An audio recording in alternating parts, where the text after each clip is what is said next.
Hi hello welcome to post 360. నేను మీ Murali Rapalli. Amaravati issue మనం చూసుకున్నట్లయితే చిలికి చిలికి గానివానై చాలా పెద్దదైపోయింది. అందుట్లో ఒక టీవీ ఛానల్‌కి సంబంధించినటువంటి సీనియర్ జర్నలిస్ట్ అని కూడా చూడకుండా దారుణంగా అరెస్ట్ చేయడం కూడా జరిగింది. అన్నిటికన్నా దారుణం ఏంటంటే తను ఇంటి దగ్గరికి అరెస్ట్ చేయడానికి వెళ్ళిన పోలీసులకి ఐడీ కార్డులు లేవు. అరెస్ట్ వారెంట్లు చూయించలేదు. అక్కడికెళ్ళిన తర్వాత అతని పైన కేసు పెట్టి దాన్ని ఫ్యాక్స్ చేసి వాళ్ళకి పంపించడం జరిగింది. అది కూడా 2 గంటల తర్వాత అంతకన్నా ముందే సివిల్ డ్రెస్‌లో వచ్చిన పోలీసులు ఆయన అరెస్ట్ చేయడానికి సిద్ధపడిపోయారు.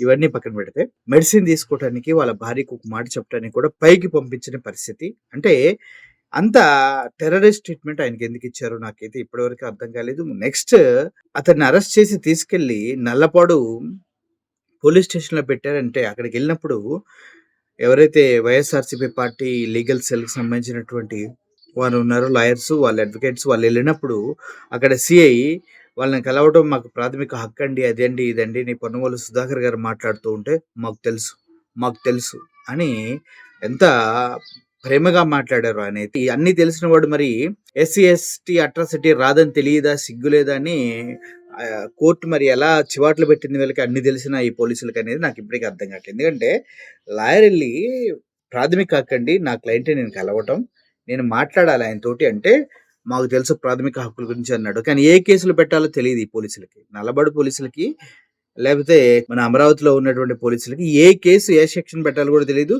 దాన్ని జడ్జి గారు క్లియర్‌గా వాదించి పక్కన పెట్టారు. గతంలో కూడా మీకు ఎన్నో సార్లు చెప్పాం ఇటువంటి కేసులు పెట్టొద్దని. కానీ మళ్ళీ అదే తరహాలో ఎస్సీ, ఎస్టీ ఈ కేసుకి ఎలా వర్తిస్తుందని పెట్టారంటూ వాళ్ళని నానా విధాల తిట్టి మరీ మెమోలు కూడా జారీ చేయడం జరిగింది పోలీస్ ఆఫీసర్‌కి. అంటే కక్ష సాధింపు చర్యలో భాగంగా ఎంత దీనమైనటువంటి దరిద్రమైన స్థితికి రోజు రోజుకి వ్యవస్థలు దిగజారుతున్నాయనేది మీరు క్లియర్‌గా అర్థం చేసుకోండి. ముఖ్యంగా చంద్రబాబు నాయుడు గారు సాక్షి టీవీ ఛానల్ పైన గత 10 సంవత్సరాలుగా దాడి చేస్తూనే ఉన్నారు. కానీ ఏమీ చేయలేని పరిస్థితి. ఇప్పుడు కొమ్మినేని శ్రీనివాసరావు గారిని అరెస్ట్ చేస్తే సాక్షి ఛానల్ ఆగిపోతుందని అసలు ఎలా కలగంటున్నారో వీళ్ళనేది కూడా నాకు అర్థం కావట్లేదు. ముఖ్యంగా చెప్పాలంటే ఇంత దారుణంగా అక్కడికెళ్ళిన తర్వాత తన భార్యని కానీ, పిల్లల్ని గానీ, చివరికి అడ్వకేట్‌లని గానీ కలవనివ్వకుండా అంత నిర్బంధించి ఇప్పుడు జడ్జి గారి ముందు ప్రవేశపెడితే ఆయనకి 14 రోజులు రిమాండ్. ఎందుకేస్తున్నారు రిమాండ్ అనేది ఎవరికీ అర్థం కాదు. ఇప్పుడు ఆయన ఏమీ చెయ్యలేదని ఆయన క్లియర్‌గా చూయించారు జడ్జి గారికి. ఇదిగోండి నేను మాట్లాడింది ఇది. ఇందుట్లో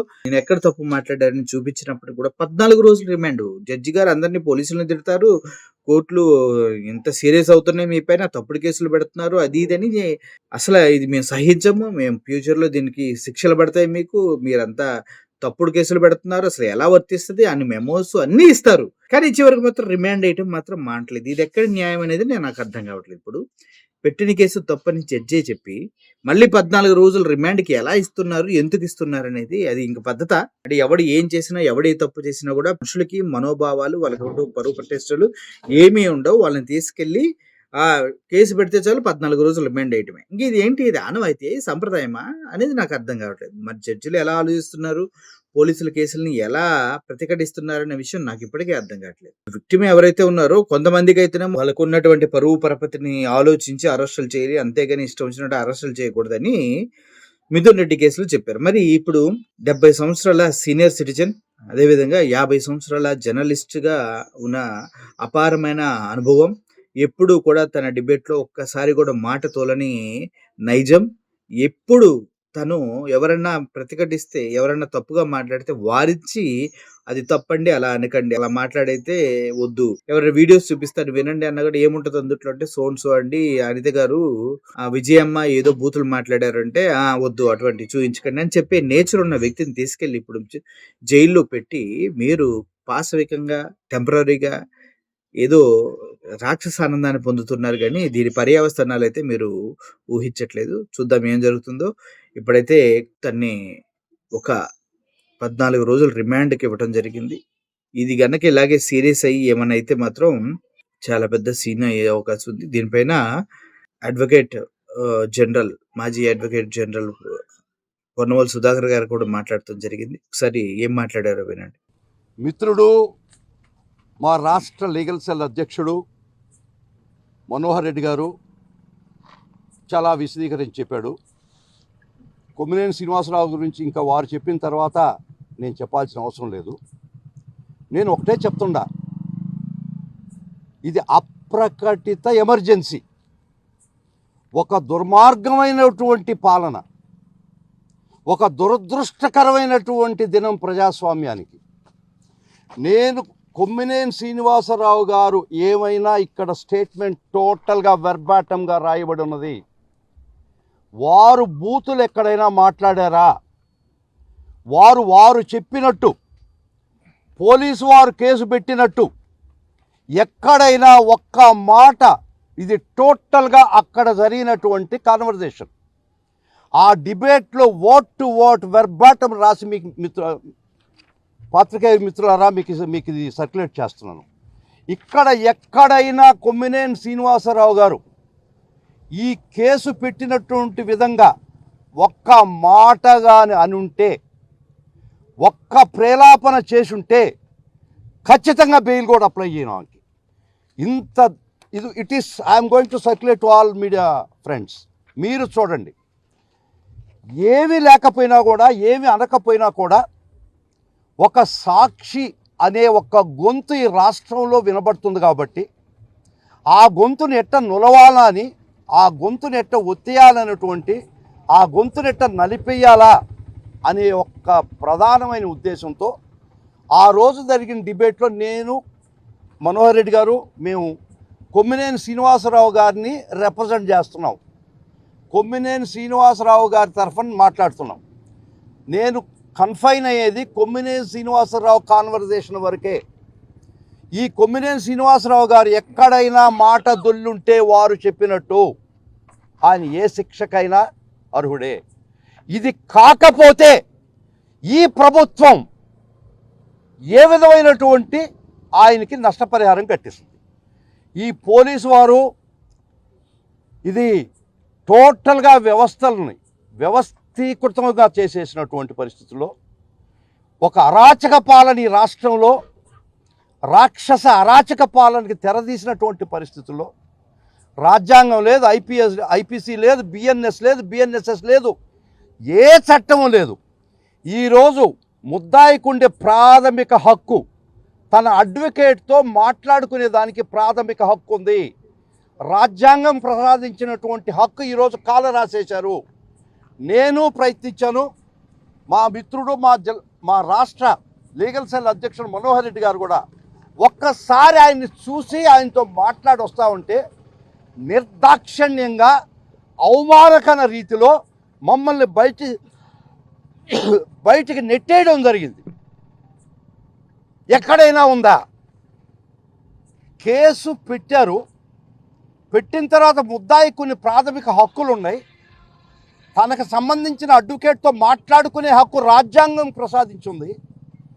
లీగల్ సెల్, రాష్ట్ర లీగల్ సెల్ అధ్యక్షుడిగా మనోహర్ రెడ్డి గారు కానీ, ఒక అడ్వకేట్గా నేను కానీ వారితో అఫెన్స్ ఏంది, ఏం చేశారు, వకాలత్ వారు మనోహర్ రెడ్డి గారి పేరుతో వకాలత తీసుకోవడానికి ఆయన లోపలికి పోవడానికి ఆయన అబ్జెక్ట్ చేశారు, రానిలేదు. నన్నైతే మరి ఆ థ్రెషోల్డ్ కాడ నుంచే బయటికి పంపించేశారు. ఏందో నన్ను చూస్తే ఆ భయం ఏందో నాకు అర్థం కాలే. ప్రాథమిక హక్కులు కూడా కాల రాస్తున్నారు. ప్రజాస్వామ్యం విలువలు కూడా లేకుండా ఒక్కటి మరలా చెప్తుండా. ఈరోజు కొమ్మినేని శ్రీనివాసరావుకి వచ్చింది. జర్నలిస్టు మిత్రులారా, మీకు కూడా చెప్తుండా, మీరు కూడా కానీ గొంతు ఎత్తి ఈ ప్రభుత్వ అరాచకాలు కానీ మీరు గొంతు ఎత్తి ఎలుగు చాటితే మీకు కూడా ఇదే పరిస్థితి. అందరూ సంఘటితమవుదాం, అందరూ ఏకమవుదాం. ప్రజాస్వామ్య పద్ధతిలో ప్రజాస్వామ్యాన్ని రక్షించుకునే బాధ్యత ఫోర్త్ ఎస్టేట్గా మీ మీద ఉంది. ఒక జ్యుడిషియల్ ఆఫీసర్స్గా, జ్యుడిషియల్కి సంబంధించిన వ్యక్తులుగా మా మీద కూడా ఉంది. రాజ్యాంగం మీద ప్రమాణం చేశాం మేము కూడా ఈ బార్ కౌన్సిల్లో మేము ఈ వృత్తి పట్టా తీసుకునేటప్పుడు మేము రాజ్యాంగం మీద కూడా ప్రమాణం చేశాము. మాకు కూడా బాధ్యత ఉన్నది. రాజ్యాంగాన్ని రక్షించే దానిలో మాకు కూడా ప్రముఖ పాత్ర ఉన్నది. ఈరోజు రాజ్యాంగపరంగా మీరు అరెస్ట్ చేసినటువంటి ఒక ముద్దాయిని చూసి మాట్లాడుకునేదానికి కూడా మాకు అవకాశం ఇవ్వకుండా మీరు పోలీస్ వ్యవస్థ ఈ విధంగా ప్రవర్తిస్తుందంటే ఆయన ఏమన్నా టెర్రరిస్టా, ఆయన ఏమన్నా దేశద్రోహ, ఆయన ఏమన్నా మరేమన్నా ఘోరాతిఘోరమైన ఏమన్నా అఫెన్సులు చేశాడా? ఇది చూడండి, ఆయన మాట్లాడింది మీకు అందరికి ఇస్తాను. ఆ టోటల్గా ఎక్కడైనా అసభ్యంగా వారు చెప్పినట్టు కొమ్మినేని శ్రీనివాసరావు గారు చెప్పుంటే ఏ శిక్షకైనా శిక్షార్హుడిని. ఇది కాకపోతే ఈ పోలీస్ వ్యవస్థని వీళ్ళని వెనకజేరి నడిపించినటువంటి వ్యక్తుల్ని ఖచ్చితంగా చట్టం ముందు నిలబెట్టే రోజు చాలా సుదూరంగా లేదు. మేము ఆ పని మీదనే ఉన్నాం, ఖచ్చితంగా చేస్తాం. ఒక్క మాట చెప్తానండి, ఎక్కడ తీసుకుపోతున్నారు ఈ వ్యవస్థల్ని? తీసుకుపోండి, ఎంత దూరం తీసుకుపోతారు. మీరు విత్తినటువంటి విత్తనం అది ఫలప్రదమైన రోజు అది విషఫలంగా మీకే తయారవుద్దని ప్రజాస్వామ్యబద్ధంగా మిమ్మల్ని హెచ్చరిస్తున్నాం. ఇది పద్ధతి కాదు. అట్లీస్ట్ మీరు కేసు పెట్టారు, ముద్దాయిని చూసే హక్కు కూడా పోలీసు వారు కాలరెట్ రాస్తారు. వాళ్ళ సోదరుడు వచ్చి వాళ్ళు చూస్తామన్నా కూడా వాళ్ళని ఆయన అలౌ చేయలేదు. కానీ ఒకటే చెప్పామా మనోహర్ రెడ్డి గారికి, వారు బ్రతికుండారో లేదో, వారు ఏ పరిస్థితులు ఉండారో మాకు తెలియదు. ఒకవేళ వారి చేతుల్లో వాళ్ళ ప్రాణాలు కోల్పోతే మనకుండే ఏమి చేయలేమయ్యా, శవాన్ని రేపు తీసుకుపోదాం అని చెప్పారు. ఇది దుర్మార్గం. ఈ దుర్మార్గం ఇన్ని రోజులు ఎల్లకాలం జరగద్దో ప్రజలే గమనించండి, చూస్తుండండి. కానీ ప్రతి దానిలో నేచర్కి ఒక చెక్స్ అండ్ బ్యాలెన్సెస్ ఉంది. ఈ నేచరు దేన్ని కూడా అతిగా పెరగనివ్వదు, అతిగా ప్రవర్తించనివ్వదు. సిస్టమే అనిచేస్తుంది. నేచర్ సృష్టిలోనే ఆ రహస్యం ఉంది. సృష్టి మిమ్మల్ని విచ్చలవిడిగా ప్రవర్తించడానికి ఒప్పుకోదు. అది ఒక్కటి మనం గుర్తుపెట్టుకొని ప్రవర్తించాలి. విన్నారు కదా, పోలీసులు ఎలా ప్రతిఘటించారో కూడా ఒకసారి చూడండి.